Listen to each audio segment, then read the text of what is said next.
Cooking ওয়ার্ল্ডে আপনাদের সবাইকে স্বাগত। আজ আমি আপনাদের কাছে শেয়ার করতে চলেছি ওলকপির রেসিপি। এখন শীতকালে বিভিন্ন রকমের সবজি পাওয়া যায়। এরকম ওলকপি এনেছিলাম বাজার থেকে।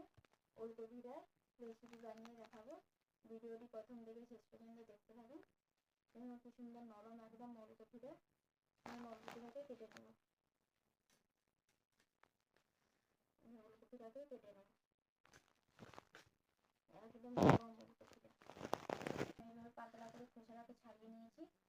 এবার ওলকপিটাকে এরকম করে কেটে নেব। এই দেখুন ওলকপি আর আলুটাকে ডুমো ডুমো করে কেটে নিয়েছি।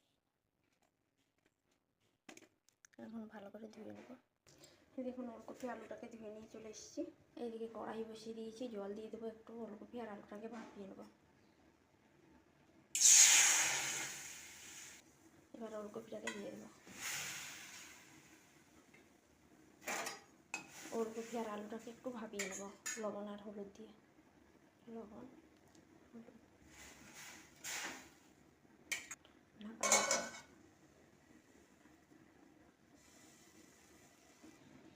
ওলকপি আলুটা ভাপাতে ভাপাতে আমি এইদিকে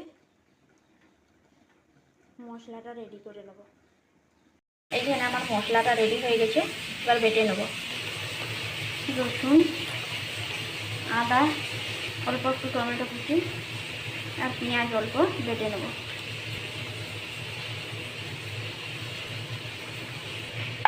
এটাকে বেটে নেব। এই দেখুন মশলাটা বাটা হয়ে গেছে।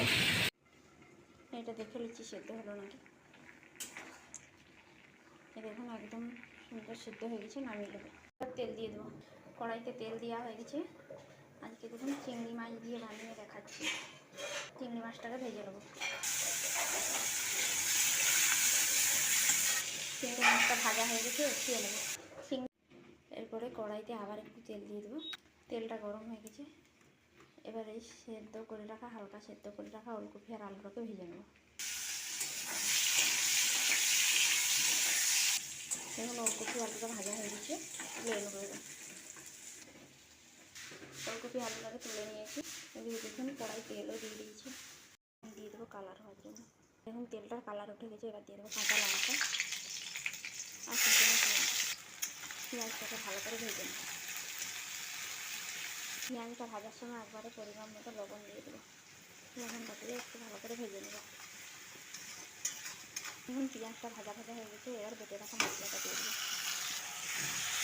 মশলাটা দিয়ে ভালো করে কষিয়ে নেব। মশলাটা কষানো হয়ে এসছে।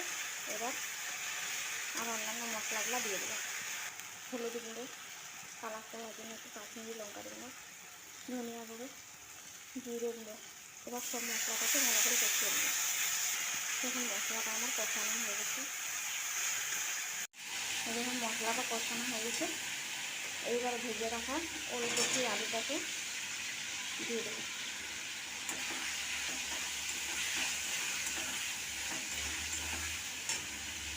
একই সঙ্গে ভেজে রাখা চিংড়ি মাছটাকেও দিয়ে দেবো। দিয়ে ভালো করে কষিয়ে নেব। কষানো হয়ে গেছে। এবার জল ঢেলে দেবো অল্প করে। নামানোর আগে উপর থেকে একটু ধনেপাতা কুচি ছড়িয়ে নামিয়ে নেব। বন্ধুরা আমার এই ওলকপির রেসিপিটা কেমন লাগলো কমেন্টে জানিও। আর যদি ভালো লেগে থাকে রেসিপিটা, আপনারাও বাড়িতে এইভাবে বানিয়ে খান, দেখবেন চিংড়ি মাছ দিয়ে খেতে খুব ভালো লাগবে। অবশ্যই ভিডিওটি দেখে একটা লাইক কমেন্ট করতে ভুলবেন না কিন্তু। নমস্কার।